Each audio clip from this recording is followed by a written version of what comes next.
Whoa, you're early. Um, Come back after the opening credits.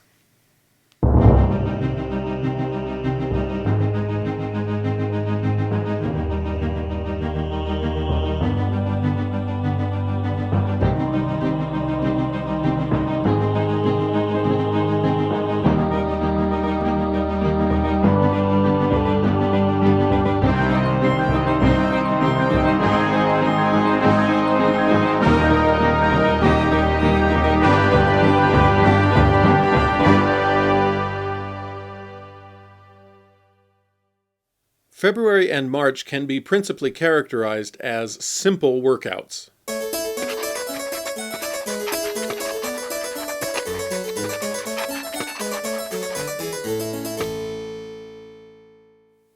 Sometimes it was just a few sets of push-ups at home, counting toward my 2019 push-ups goal. Sometimes it was planks. Sometimes it was just going for a walk. I think once or twice maybe for a jog. But overall, it was lacking in gym time, severely lacking in gym time, and really not a lot of progress toward any of my stated goals for the year. Toward the end of March, I did get to the gym a few times, and just for the sake of filling up this episode, here's some of that footage.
I have some friends and viewers who are very good at sending emails giving me a swift kick when I come across as lazy or making excuses, and so I'm sure everything you've just seen is inspiring them to open their email and start typing furiously, even though it's, now 8 or 9 months in the past. But anyway, the question I'm sure on their minds is why?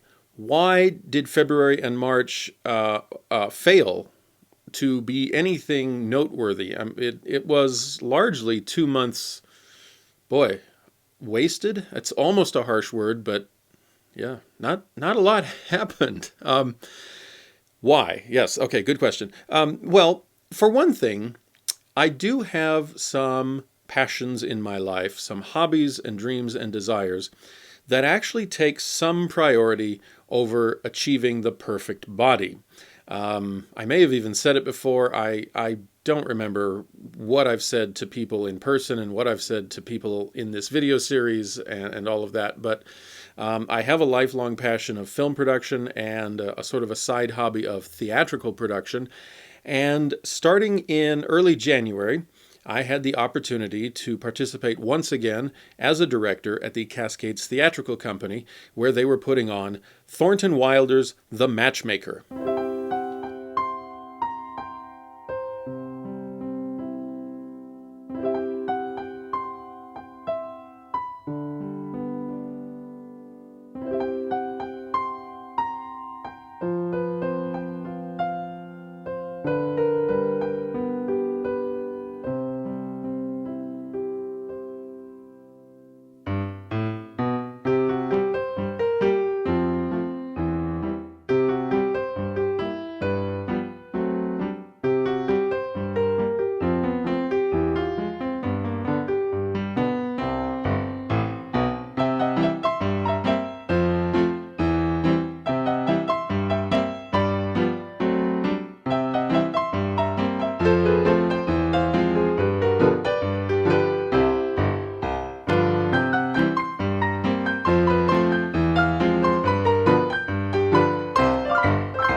So go and get your Sunday clothes on.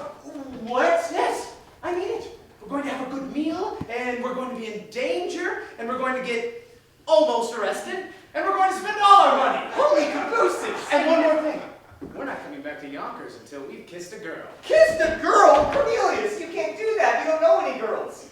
33. Got to begin sometime. I'm only 17, Cornelius. It's not so urgent for me.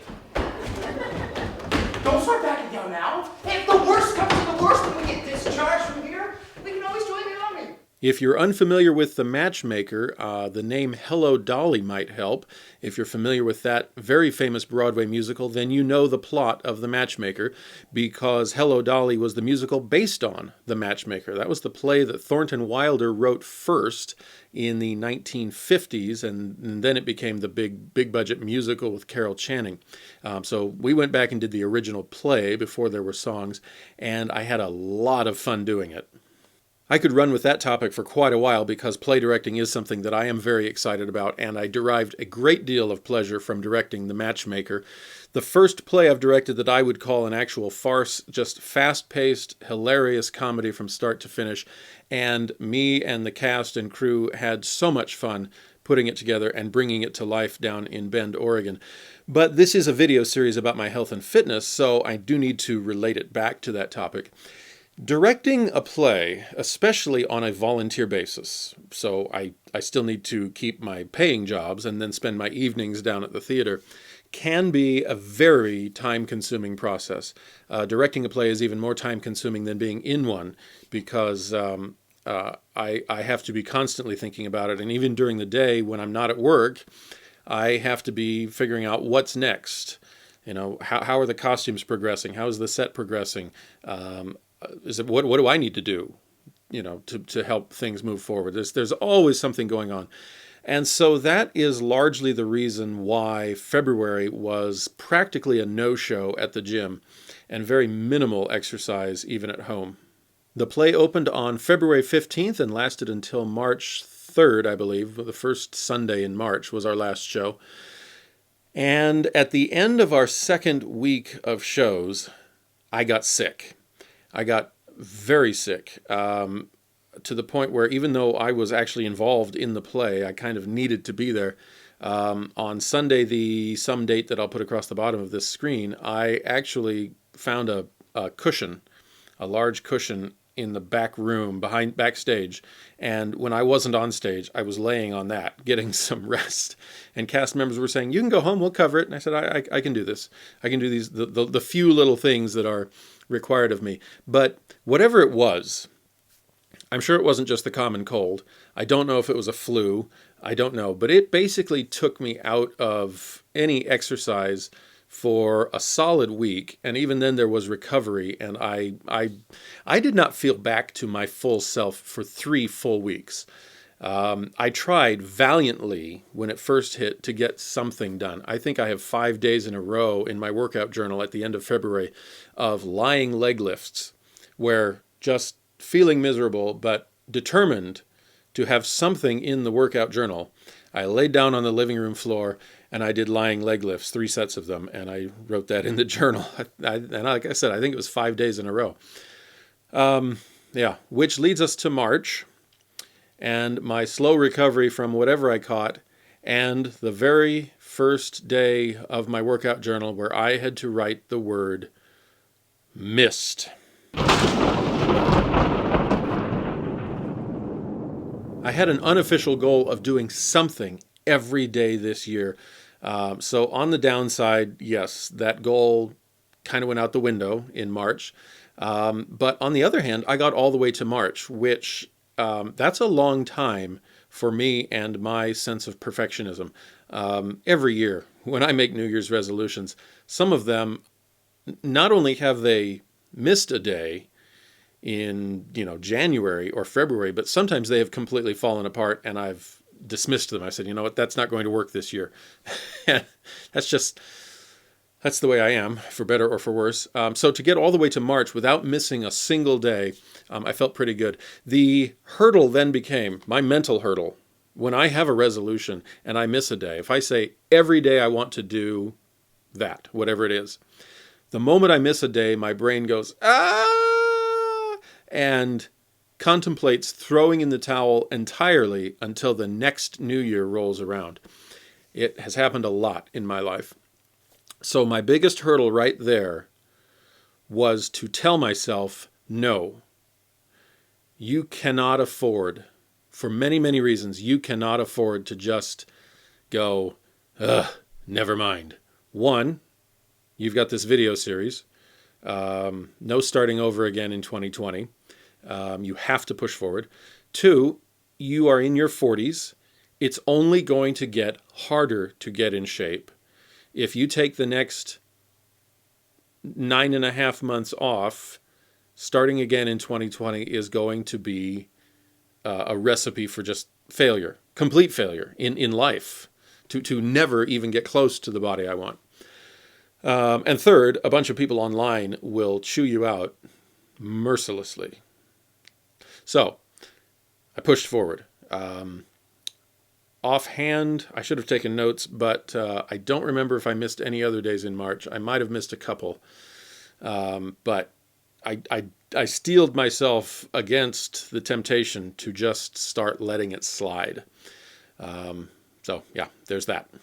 On a trivial side note, something that I found encouraging happened in March. I was at the gym working out, and there were a couple of young guys there, late high school, maybe early college.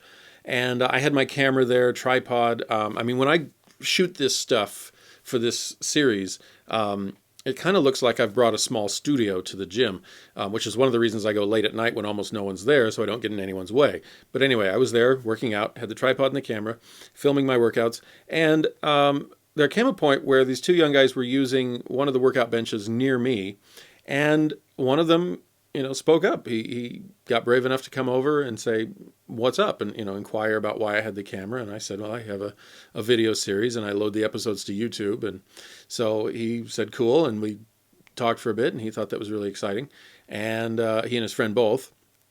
And so that night, I instantly got 2 new YouTube subscribers. Before I even got home, I was able to check on my smartphone, and they had subscribed before I even got home. Hector and Raul. Anyway, yeah, a couple of very enthusiastic young men. Haven't seen them much since then, and I'll take a lot of the blame for that just because of my,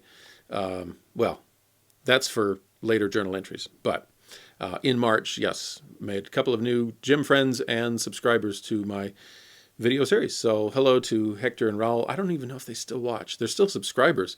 But anyway, there's that. Let's take a quick look at my weight chart. You already saw January and the slow but steady chipping away at my weight. And then just before the play opened, it took a deep plunge.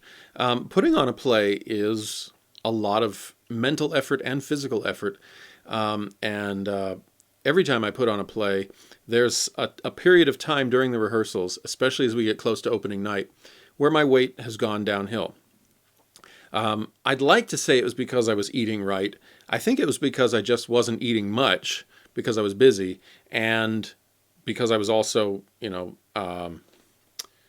I was energized mentally and physically. I was up.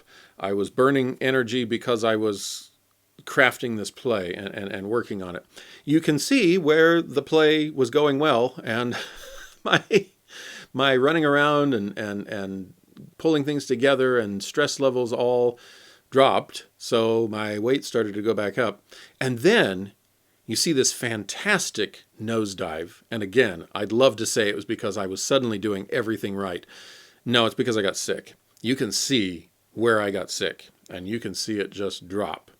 And then you can see where I started to recover. I was hoping I could keep it down, and it just crept its way. It didn't creep its way. It kind of shot right back up for a while. And so, yeah. February and March were almost a zero sum as far as net weight loss. Not much to speak of there. Oh well, we keep moving forward. Have to keep moving forward until we can't. And so far, I still can. There's that, and I think that covers February and March. As I sit here recording this, I have yet to put all of that together for you to watch. My guess is that will not fill up my standard 20 minutes. And so I will say, hey, stay tuned for whatever I'm going to say to you next in the rest of this episode.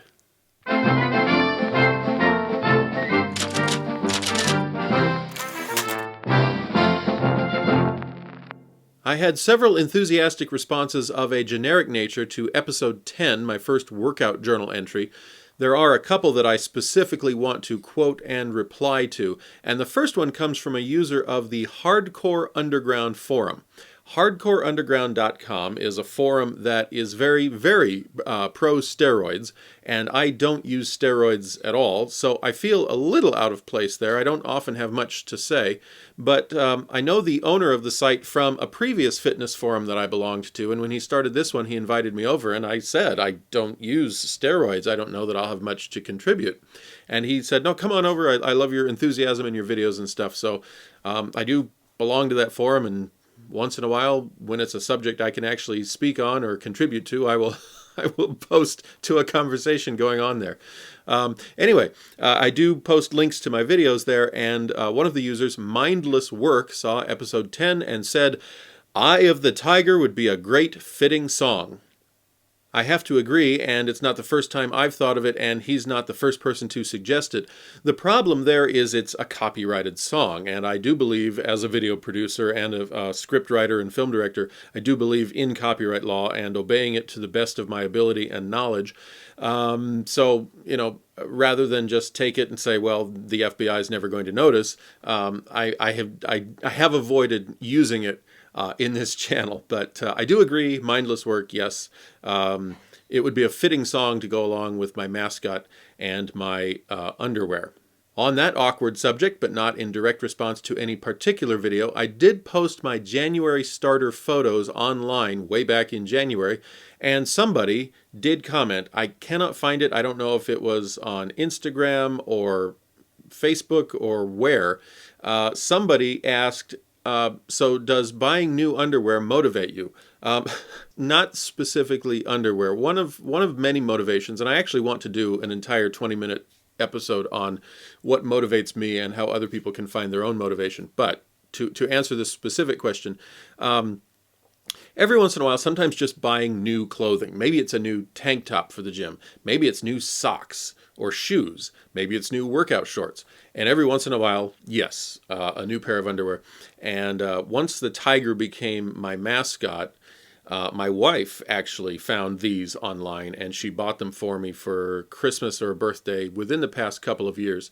So the answer is no. It's not specifically undergarments, and it's not specifically tigers. It's just every now and then, among the many things I use to keep myself going, sometimes it's a new article of clothing.